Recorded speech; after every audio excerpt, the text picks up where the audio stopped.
Welcome to the Raid and Trade YouTube channel. We are here with Luka Forjan, who just got top 64 at YCS 250 London. Tell us, Luka, what deck did you choose for this event and why? Okay, so I decided to play Flounder.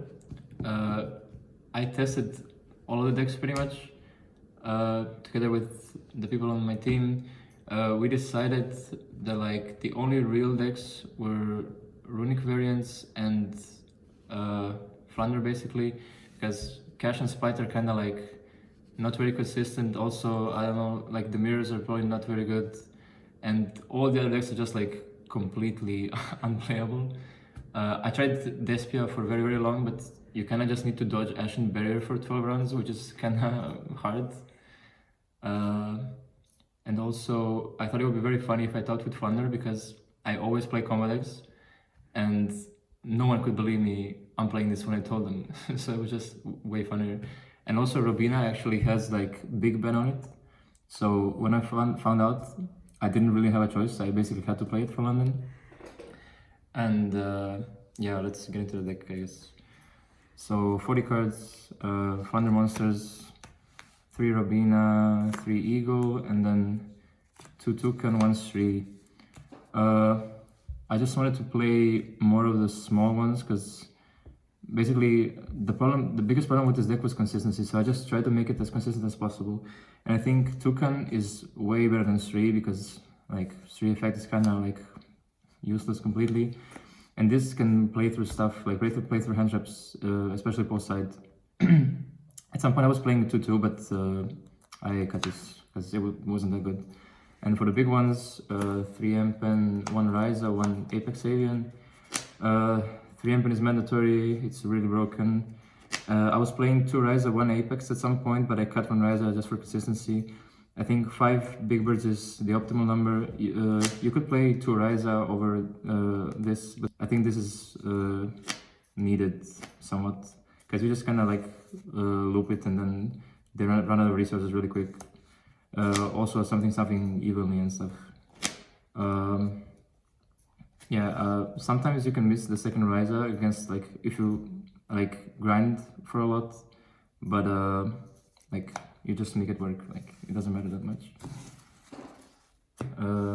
Spells, 3 map, 4 map, 3 advent. Yeah, I don't know, these cards are just very broken. You have to see map every hand. The hands where you don't see map are way worse than the hands you do, so just play infinite maps. 1 of unexplored wins. Only 1.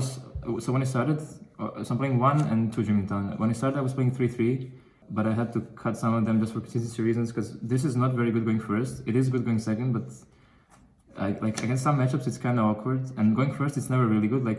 It doesn't really fix hands, because you still basically go neg 1. But you do need it in the deck, because whenever you go first, you always search it on your next turn. So it always comes up. It's very good.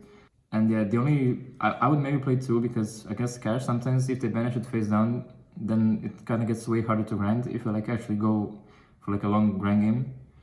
But 1 was fine. 2 of these, because you can actually just end on 2, and also you kind of always need it in the deck. The reason why I played 2 Toucan was against Cash, if they rise banish one of your small birds, you cannot, it's way harder to play when you don't have all the names to play with, except Sri, because Sri is shit. But it was the same for this. If you play 1 and they banish it, then your deck is infinitely worse. Also, you kind of just end on 2, because this card is insanely broken, and it also plays through everything going first, and through draw and stuff. So you kind of always just want this card. Could consider even playing 3, but it's not very good going second against most matchups. Also, it's not once per turn, so ending on 2 is really broken. Only the book effect is once per turn. For consistency cards, the 6 spots that are standard, 3 Prosperity Duality, and then I played 2 extra as well, because for max consistency, I was playing 3, but 3 is too many, I think. Instead of the third one, I ended up playing Jack in hand. If people don't know what this does, you reveal 3 different level 1s, your opponent chooses one to add to hand, and then you choose between the 2 that are left. Basically, your opponent is always meant to take Robina, and then you can choose between Eagle and Toucan. Also, playing to Toucan actually like matters, but because if they think you're playing one and they take it, you can still play because they don't take like your one-offs. Yeah, they're supposed to always take Robina, so you basically choose between Toucan and Eagle, and that's kind of fine because both are good. And especially with map, Eagle is better than Robina if you have map. So having fourth Eagle is just like fine. These don't overlap nearly as much as you would think. And I think all these are kind of mandatory because, as I said, the biggest problem is consistency, and you always need to be able to play. If you get your engine going, you just always win. Well, shout out to the guy that got top 4 in LA with like the most vile list I've ever seen with no pots or anything. Yeah. Then for the NonEngine 3 book, because it's very good against basically every deck going first except Despia. It's good going second, or like it's fine going second, and it's also like in this deck, it's called by the grave for Imperm, which is actually kind of big. So I would play this for sure. This is like the best NonEngine Founder, I think. And then 3 Dark Ruler. This was like a lot of different cards when I played before, but I ended up playing this because I was kind of scared of Sprite, and also it's just like fine against Cash as well because a lot of their, like, this used to be like Storm or Evenly, but against Cash, all of their sets are kind of fake game 1. Or like, it's only Imperm basically, like books don't do anything, Lance is kind of useless. I don't know what else they play, like Econ, I don't know.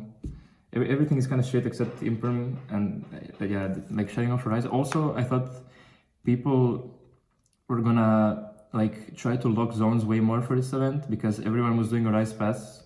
And then people were like playing to beat a Rise Pass, and then people were gonna play to beat the people playing to beat a Rise Pass. So this was just kind of good because none of my Cash opponents ever went to Rise Pass during the entire tournament. So this was just always very good because it's way better if they go for the lock 3 or whatever. And the 40th card was just Duster because it's really broken. And then for the extra deck, the 15 cards which I definitely summoned all weekend. 3 Zeus, this is like the only one that actually probably comes up, I think.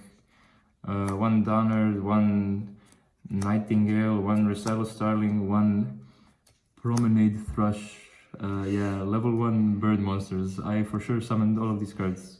Oh, I only went into my extra deck one time during the entire tournament, and I missed the Kikinagashi. Yugioh. Yeah, whatever it's called, like the one that cannot be, the one that's unaffected. I played against Sprite, and I got rolled and I had map. So if I could make it and like do make a Zeus, I'd probably win. But he just like sprint bounced my thing, and then I lost. So it actually would have come up. But other than that, I didn't summon anything. 1 Anima, 1 Dark, Wind, Phoenix, Unicorn, Celine, Access Code, Goddess. This could also come up against like Towers decks. But yeah, everything else is just like whatever, like random cards. Sides, 3 Shifter. So like all the like normal hand traps are like kind of like weak. You just need to, the only playable hand traps in Founder are like the floodgates. This is broken against like most of the decks. Also, really big thing is that it stops draw, and draw is the biggest problem for this deck. So this was just like really insane. And 3 draw because I was scared of Cash going for the lock post side especially. So at the start I played even way more cards that stop the lock 5. So like Droll, Nib, Lancia, but we ended up cutting all of those and just playing Droll because it's the best one to stop Cash from locking 5. And also it has like most overlap against other stuff. So like Math Mag, Splice and stuff.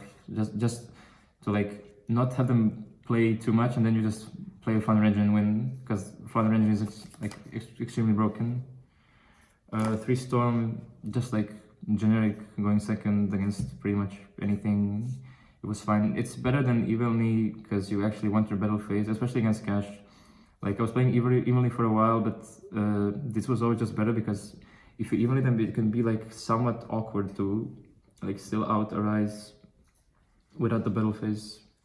So yeah, this was better. And then 2 Cyclone, because these were the last 2 slots. This I was playing 2 of the like continuous spell for a while, but I ended up playing this just for like runic decks mostly, and then like some overlap against lab and trap tricks and like random shit. I don't know, like anti-spell, like sword soul. I don't know. This for this card and like just hand traps in general for main first. Yeah, I think it's good. And then 3 of these because it searches Feather Duster when it's destroyed. Yeah, that's it for the deck. So I went 9-1. I lost to 48 cards played because I got drawed every single turn that I played, and I also lost to Labyrinth, around 11 on the feature, so you can go and watch what happened. And then in top cut I lost to MathMech in top 64 because he opened the God Hand 2 games in a row. And yeah, but I think the deck was really good. I would probably not even change anything. I think it was a really good call for the event. As for the shoutouts to every single person from the team. Everyone worked very hard. Big shoutouts to Arvin, who worked on the deck with me. He also got top 64 in LA with a really similar list, so huge shoutouts to him. He's the founder engineer, the biggest bird. Shout out to Store, shout out to WAF, shout out to the people who bought me cards. Hrvoje, Renato, Vito. Yeah, that's basically it. See you guys at the German Open in Karlsruhe in 2 weeks.